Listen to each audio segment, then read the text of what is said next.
시작합니다. 안녕하세요. 저는 올해 30이 된 남자입니다. 이런 고민을 어디에다가 털어놓을지 몰라서 벙어리 냉가슴으로 끙끙 앓고 지낸 지 반년째입니다. 조심스럽게 사연을 써서 보내니 현실적인 조언을 부탁드립니다. 저는 어릴 적에 어머니를 잃었습니다. 사고로 떠나보낸 후 아버지께서 절 혼자 키우셨습니다. 지방 전국 각지를 돌아다니며 현장 일을 하시며 저를 키우기 위해서 애쓰셨습니다. 저는 혼자 살 수는 없으니 고모네, 삼촌네 등을 전전하며 학창시절을 보냈습니다. 그렇다 보니 어느 한 곳에 오래 머물러 있지 못해서 친구들을 사귀는 것이 무척이나 힘들었습니다. 남들이 동창 모임이나 동네 친구와 약속을 잡고 만나는 모습을 보면 한없이 부러워지곤 했습니다. 그런 제가 마음을 열고 친해지게 된 사람들이 있습니다. 바로 동호회 사람들입니다. 저는 20살 때부터 동호회 활동을 했습니다.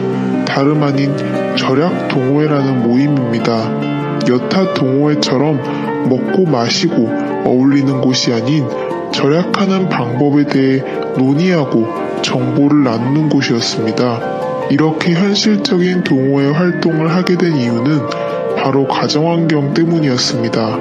아무리 아버지께서 타지에서 돈을 벌어 보내주신다 해도 그 돈이 넉넉할 수가 없었습니다. 게다가 언제까지고 아버지 신세를 지며 살 수 없었기 때문이죠.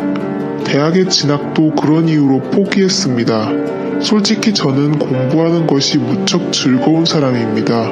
무언가를 배운다는 것은 언제나 흥미 깊고 행복했습니다. 그래도 그 모든 것을 누릴 수 있는 여건이 갖춰진 사람이나 배움을 계속하는 것이지 저 같은 사람에게는 꿈같은 신기루였습니다. 20살이 되자마자 저는 별의별 일을 다 했습니다. 물론 고등학교 때부터 아르바이트는 시작했습니다. 학생일 때에는 법적인 사항 때문에 일할 수 있는 종류의 제약이 적어서 큰 돈을 벌지 못했어요. 그런데 성인이 되자마자 제가 지원할 수 있는 일들이 무척 많아서 신이 나더군요. 노가다부터 식당일, 택배 상하차까지 안 해본 일이 없는 것 같습니다.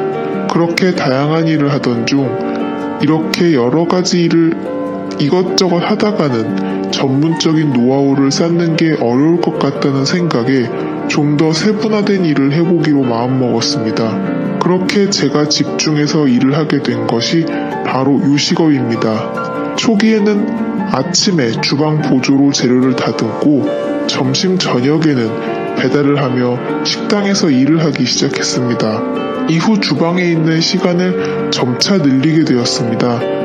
그러면서 점점 주방 보조로 승격하게 되었죠. 바쁘게 일을 하던 중에도 동호회 활동을 게을리하지 않았습니다. 그러던 어느 날 동호회에 새로운 여자 회원이 들어왔습니다. 상냥한 말투와 부드러운 인상, 그리고 웃을 때 눈이 초승달처럼 변하는 모습에 확 끌리게 되었습니다. 게다가 입술 위에 나 있는 점이 돌아가신 어머니와 똑같은 곳에 위치해 있어서 더욱 시선을 빼앗기게 되었죠. 그녀가 동호회에 들어오게 된 계기는 저와 비슷했습니다. 최근에 아버지께서 돌아가셔서 집안이 힘들어져 조금이라도 절약하고 살기 위해서였습니다. 전 어릴 적부터 뼈저리게 느껴온 그 기분을 그녀와 나눌 수 있다는 사실에 더욱 설렜어요. 그렇게 우리는 천천히 물들듯 가까워져 왔습니다. 남들은 주말에 영화관 데이트를 하거나 동물원에 가는 중 돈을 쓰는 데이트를 하면서 연애를 한다고 하지만 우리는 색달랐습니다. 둘이 같이 단기 알바에 지원해서 행사 판촉을 한다거나 결혼식장 웨딩홀 서빙 아르바이트를 하면서 시간을 함께 보냈습니다. 식사 시간에 밥을 먹으며 오늘 하루도 뿌듯하게 돈 벌었다며 서로를 북돋아주고 행복하게 나날들을 보낼 수 있었습니다. 나처럼 마음이 잘 맞는 여자를 만났다는 사실이 무척 기뻤습니다. 행복한 우리와 달리 그녀의 어머니, 즉 예비 장모님은 그리 기뻐하시지 않았습니다. 처음부터 대놓고 저를 마음에 들지 않아 하셨습니다. 엄마 없이 자라내는 정이 없다는 둥, 아버지의 직업이 마음에 안 든다는 둥, 여러 점을 꼬집으며 싫어하셨습니다. 그래도 그녀와 저는 꿋꿋이 정을 이어나갔습니다. 자식 이기는 부모 없다는 말처럼 결국 예비 장모님은 두 손 두 발 드셨습니다. 마지못해 저를 받아주긴 했다만 사사건건 시비를 거시는 게 느껴졌습니다. 집에서 가구를 옮겨야 하는데 허리가 아프다는 말에 불이 나게 달려갔더니 온 집안의 가구 위치를 바꾸게 하셨고 쉬는 날 굳이 불러내셔서 이불 빨래를 시키기도 하셨습니다. 아끼고 사느라 차를 장만하지 않았는데 누구네 사위는 차도 있고 어딜 태워다 주기도 하는데 우리 사위는 그깟 차도 없다고 매일같이 노래를 부르셨습니다. 참다가 마지못해 중고차로 경차를 장만했더니 그것마저도 싸구려 조그만 차를 샀다고 흉을 보셨습니다.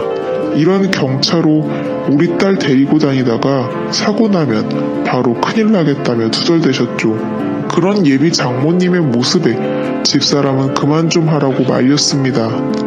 그래도 그때뿐이었죠. 어김없이 매번 저를 만날 때마다 꼬투리 잡을 곳은 없나 살피셨어요. 솔직히 그렇게 구박을 들을 때마다 이 결혼을 꼭 해야 하나 갈등이 되었습니다. 그래도 한없이 사랑스러운 여자친구를 놓치고 싶지 않았습니다. 게다가 우리는 이미 동거를 하고 있었기에 사실혼이나 마찬가지였어요. 저는 제가 일하는 식당 앞에 투룸을 얻고 있었습니다.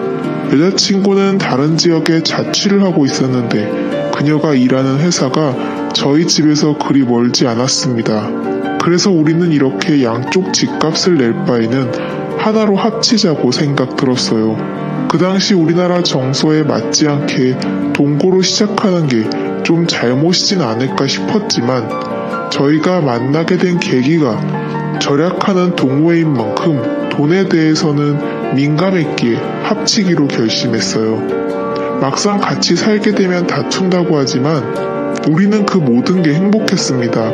생각보다 싸울 일도 거의 없었어요. 서로 배려하며 맞추고 지냈고 생활 습관도 잘 맞았습니다. 요리와 청소 등 집안일 배분도 알맞게 되어서 아무런 문제 없이 행복한 시간을 이어갈 수 있었죠. 문제는 우리 둘 사이가 아니었습니다. 바로 예비 장모님이었어요. 얼마 지나지 않아 동거한다는 사실을 들키게 되었고 난리가 났습니다.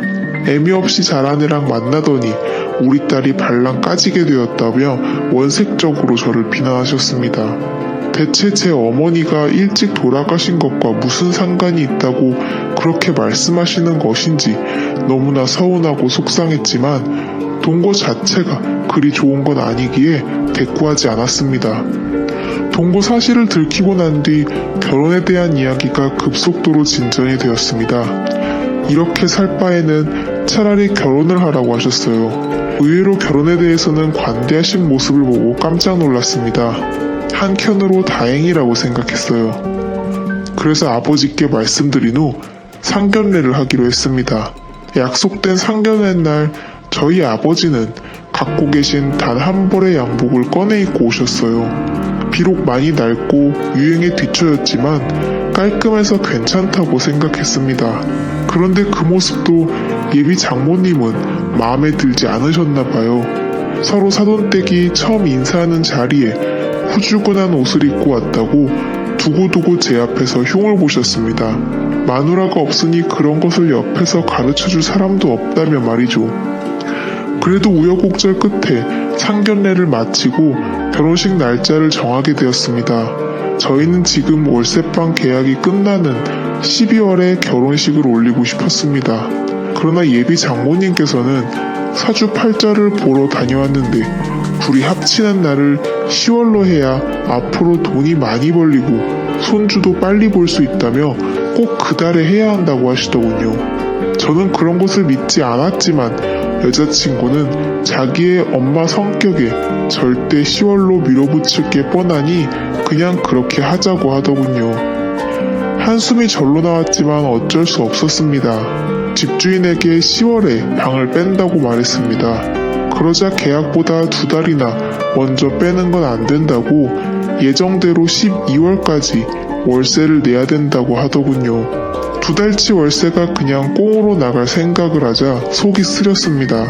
제 마음 같아선 그 집에서 2달을 더 살고 나가고 싶었지만 장모님은 그것도 허락하지 않았어요. 결혼하게 된다면 장모님 댁 근처에서 거주해야 한다고 본인이 봐둔 아파트로 전세를 계약하라고 말씀하셨습니다. 신혼부부 대출을 이용해서 전세하면 그리 무리 없을 거라며 막무가내였어요. 그 어떤 것도 제 스스로 결정할 수 있는 게 아무것도 없으니 점점 화가 나더군요. 그래도 끝까지 꾹 눌러서 참았습니다. 마음에 안 드는 사위를 드리는 장모님의 마음도 이해하자 싶었어요. 아버지도 그냥 그쪽 집에 따르라고 하시더군요. 솔직히 양쪽 다 한부모 가정인데 왜 이렇게 우리 집만 눈치를 봐야 하는 건지 모르겠어요. 단순히 저희 어머니께서 돌아가신 지가 더 오래라 그런 건지 답답해 미칠 것 같았습니다. 어쨌든 10월에 결혼식을 올리기 위해 예식장을 알아보기 시작했습니다. 식장은 저희가 마음에 드는 곳으로 하라고 하셔서 이리저리 알아본 결과 일정이 빠듯해서 몇 군데 없었어요. 그중 식사가 제일 맛있게 나오는 웨딩홀로 예약을 했습니다. 그렇게 결혼 당일 많은 분들이 오셔서 축하해 주셨어요. 아버지도 드디어 제가 장가를 가게 되자 모든 짐을 내려놓을 수 있게 되었다는 표정으로 행복해 하셨습니다. 그런 아버지의 표정을 보니 저도 모르게 눈물이 찔끔 나왔어요. 한평생 저를 키우기 위해서 고생하신 아버지의 투박한 손이 보였습니다. 그렇게 나름 감동적인 식을 마친 후 인사를 드리러 다니는데 장모님의 표정이 별로 좋지 않더군요. 무슨 일이 있었나 집사람이 여쭤보니 친척 중 한 명이 교통 불편한 곳에 식장을 잡았다고 흉을 봤다고 하더군요. 내 의견을 묻지도 않고 너네 멋대로 식장을 잡아서 내가 욕을 먹게 됐잖니. 망신도 이런 개망신이 따로 없어. 즐거워야 할 잔칫날 아주 제대로 기분을 잡쳐버렸다. 이래서 내가 애미 없는 놈을 사위로 맡기 싫었던 거야. 경우가 없어. 가정교육을 못 받아서 그래. 대체 이게 식장 하나로 들을 욕인지 저는 지금도 이해가 가지 않습니다.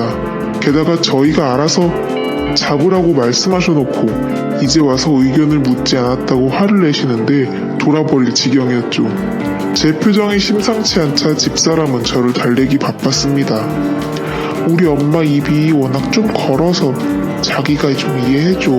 저래도 심성이 나쁘거나 자기 미워하는 건 아니야. 다 우리 걱정돼서 하시는 말씀이야. 전 정말 오롯이 아내 하나를 보고 하는 결혼인데 시작부터 너무 힘들었습니다. 내가 잘해드리면 점점 나아지겠지 라고 스스로를 세뇌하고 다짐했습니다. 그렇게 악몽 같은 신혼생활이 시작되었죠. 장모님의 성화에 못 이겨 계약한 아파트는 생각보다 마음에 들었습니다. 지어진 지 조금 오래된 곳이었지만 방이 무려 3개나 되어서 행복했습니다. 제일 큰 방은 안방, 작은 방 하나는 서재처럼 쓰고 또 하나는 미래의 아기방으로 쓰면 되겠지 싶었습니다. 그렇게 행복한 꿈에 젖어서 인테리어를 하나하나 꾸며나가던 중 황당한 일이 벌어졌습니다. 퇴근하고 오니 난감해하는 집사람 옆에 장모님이 앉아 계시는 것입니다. 장모님 어쩐 일이세요? 연락도 없이. 아무 생각 없이 건넨 말에 장모님은 팩 쏘아붙이며 화를 내셨어요. 내가 내 딸 내 집에 오는 건데 굳이 연락을 하고 해야 되니? 제가 낸 돈으로 장만한 집인데 딸네 집이라고 하시니 조금 무안했지만 우리 부부의 집이니 그 말도 아예 틀린 건 아니라 가만히 있었습니다. 그런데 제 눈에 띈 다른 점이 있었습니다. 아기방으로 꾸미려고 텅 비워놓은 3번째 방에 이불 보따리와 캐리어 3개가 늘어서 있는 겁니다. 대체 이게 뭐냐고 황당해하며 물으니 믿을 수 없는 대답이 돌아왔습니다. 오늘부터 내 방으로 쓸 거야. 내가 순간 잘못 들었나 싶어서 아내를 쳐다보니 집사람은 아무 말도 하지 못하고 땅만 바라보고 있더군요. 너네 곧 애 낳을 건데 대체 누가 돌볼 건가? 돈이 썩어나서 도우미를 들이지 않을 거고 내 딸 고생하는 모습 보느니 차라리 내가 도와주려고 하네. 그래서 미리 들어와 있는 건데 자넨 그게 싫은가? 내가 싫은 건가? 아니면 내가 우리 딸 돌봐주는 게 싫은 건가? 둘 중 어느 것이라도 자네가 너무 이기적인 것 아닌가? 애 낳고 몸고생하는 내 딸에게 자네가 뭘 해줄 수 있다고 그렇게 유세야? 대체 무슨 논리인지 이해도 가지 않았지만 장모님의 우김을 아무도 말릴 수 없었습니다. 벌써 장모님 댁은 부동산에 내놓았다는 말에 입이 떡 벌어졌지만 그렇다고 밖으로 내쫓을 수도 없어서 반강제적으로 셋이 살게 되었습니다. 그렇게 지옥 같은 날들이 시작되었습니다.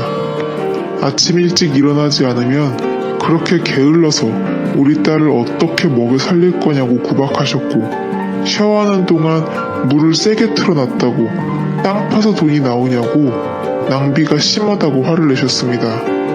장모님은 그냥 내가 숨을 쉬는 것 자체도 불만이지 않으실까 이야기를 하니 집사람은 웃으며 그건 말도 안 된다고 하더군요. 나는 속이 썩어 들어가는데 집사람은 그냥 엄마가 까칠하다라고만 넘겨버리니 저만 이상한 놈 되는 것 같았습니다. 그런데 문제는 그뿐만이 아니었어요. 장모님이 자꾸 우리를 엿보는 것 같았습니다. 정확히 말하자면 우리가 아닌 저를 말입니다. 처음엔 자의식 과잉인가 싶었지만 날이 갈수록 점점 뚜렷해지고 심해지는 모습에 식은땀이 절로 흘러나오더군요. 집사람에게 은근슬쩍 이야기를 해봤지만 말도 안 되는 헛소리 하지 말라고 마구 웃더군요. 전 진지하게 정말 장모님이 날 자꾸 엿보신다고 하니 자기 엄마를 이상한 사람으로 만든다고 오히려 저에게 화를 내기 시작했습니다. 그렇게 우리 엄마랑 사는 게 싫으면 차라리 나가시라고 하면 되지 왜 그런 식으로 거짓말을 하냐고 하는데 정말 미치고 팔짝 뛸 노릇입니다. 처음엔 별일이 아니었습니다. 퇴근 후 옷을 갈아입으려는데 갑자기 안방문이 벌컥 열렸어요. 화들짝 놀라서 몸을 가리니 장모님이 대수롭지 않은 듯 빨래 갖다 놓으러 들어왔다고 하셨죠. 볼 것도 없는데 뭘 가리냐고 하셔서 멋쩍게 넘겼지만 그날 이후로 매일같이 제가 옷을 갈아입는 그 시간에 빨래를 갖다 놓으러 들어오셨습니다. 하루는 제가 문을 잠갔더니 미친 듯이 마구 문을 두들겨서 이러다 부서지겠다 싶어 황급히 열곤 했습니다. 이뿐만이 아닙니다. 휴일에는 피곤해서 조금 늦잠을 자고 싶어서 잠을 자고 있으면 저를 깨운다는 명목으로 이불을 걷어 젖혀버립니다. 전 아직까지 혈기 왕성한 시기라서 아침이면 신체적인 반응이 일어나 있는데 그 모습을 빤히 보고 계시는 겁니다.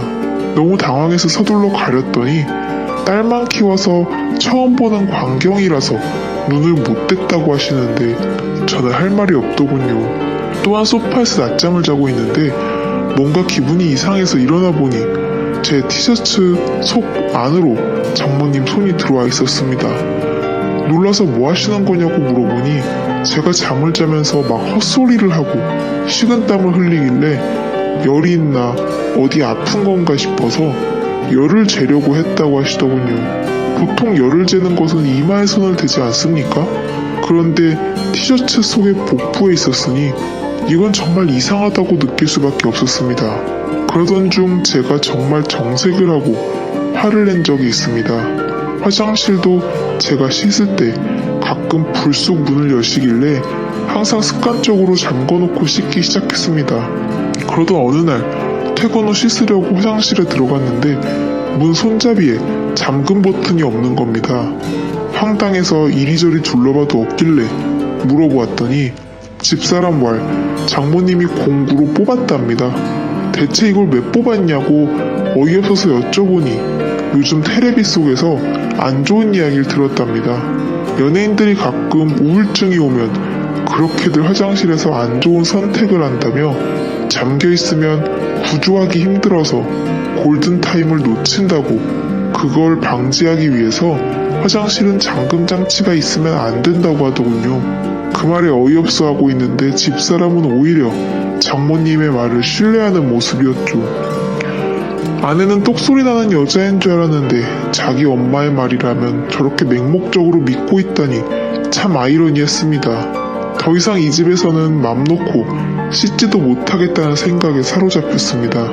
이 이야기를 사연에서 처음 털어놓는 건 아닙니다. 직장 동료에게 제 이야기가 아닌 마치 다른 사람 이야기처럼 조심스럽게 물어보았더니 그런 장모가 어디 있냐고 지어내지 말라고 웃더군요. 아무도 믿어주지 않을 것 같아서 저도 어쩔 도리가 없었습니다. 점점 집에 들어가기 싫어지고 밖에서 시간을 보내는 날이 늘어났습니다. 한 번도 그런 적 없는데 제가 방황을 하자 집사람은 오히려 제가 밖에서 여자를 만나고 있는 것이 아닌지 의심을 하더군요. 겨우 아니라고 설득을 했지만 이대로는 못 살 것 같다고 느꼈어요. 그러다 드디어 대방의 사건이 일어났습니다. 장모님과 함께 살고 있어도 아직 우리는 신혼이기에 조심스럽게 부부의 시간을 가지곤 했습니다. 그날도 조용히 그러나 격정적으로 밤을 보낸 후 숨을 돌리고 있었습니다. 집사람이 먼저 화장실에 씻으러 갔고 저는 침대에 누워서 땀을 식히고 있었죠. 그런데 갑자기 찰칵 소리가 들리는 겁니다. 화들짝 놀라서 일어났는데 황급히 자신의 방으로 들어가는 장모님의 모습을 보았습니다. 저는 그 광경에 이성을 잃고 옷도 채 챙겨 입지 않은 채 장모님의 방으로 미친 듯이 쫓아갔습니다. 제 그런 반응을 예상하지 못했는지 장모님은 당황해서 소리를 지르시더군요. 저는 그에 아랑곳하지 않고 장모님의 휴대폰을 뺏었습니다. 소란의 집사람은 샤워를 하다가 뛰쳐나왔고 맨몸으로 장모님과 대치하고 있는 저를 보고 화를 내기 시작했습니다. 자기 엄마 앞에서 뭐하는 짓이냐며 말이죠. 저는 집사람에게 모든 사실을 이야기했습니다. 내 말이 믿겨지지 않으면 지금 바로 장모님 휴대폰 속 사진첩을 열어보자고 했습니다. 비밀번호로 잠겨 있어서 확인할 수 없으니 지금 눈앞에서 비밀번호를 부르라고 했죠. 집사람도 처음엔 믿지 않았지만 제가 이토록 화를 내는 건 처음 보았기에 그렇게 하자고 장모님을 설득했습니다. 그런데 장모님은 입을 꾹 다물고 이야기를 하지 않으셨습니다. 자신은 억울할 뿐만 아니라 핸드폰을 보여줄 의무가 없다며 우기는 장모님의 모습에 집사람은 제발 알려달라고 애원했습니다. 안 그러면 평생 엄마를 안 볼 거라고 화를 내는 집사람의 모습에 장모님은 하는 수 없이 비밀번호를 말했습니다. 핸드폰을 열자마자 사진첩에 등장한 사진은 제 예상대로였습니다. 장모님의 휴대폰 사진첩 속 사진에는 방금 전까지 집사람과 행복한 시간을 보낸 후 누워있는 제가 적나라하게 찍혀 있었죠. 대체 이런 걸 왜 찍었냐고 오열하며 묻는 집사람에게 장모님은 말도 안 되는 변명을 또 하기 시작했습니다.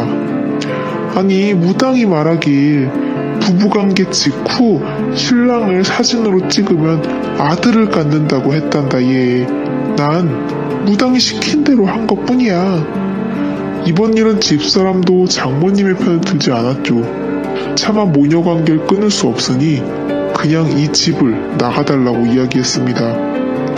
그날 이후 우리 셋의 관계는 싸늘해졌습니다. 집사람은 장모님을 소 닭 보듯 무시하고 지냈고 장모님은 자신과 딸 사이를 멀어지게 했다며 오히려 절 원망했습니다. 또한 자신의 집은 이미 팔렸으니 지낼 곳을 마련해주지 않으면 안 나갈 거라고 우기는 장모님 때문에 저는 또다시 돈을 들여서 집을 구해드려야 할 판입니다. 앞으로 저는 이런 장모를 모시고 집사람과 평탄히 살아갈 수 있을까요? 그렇다고 저 하나 때문에 하나뿐인 모녀 관계를 끊으라고 할 수도 없어서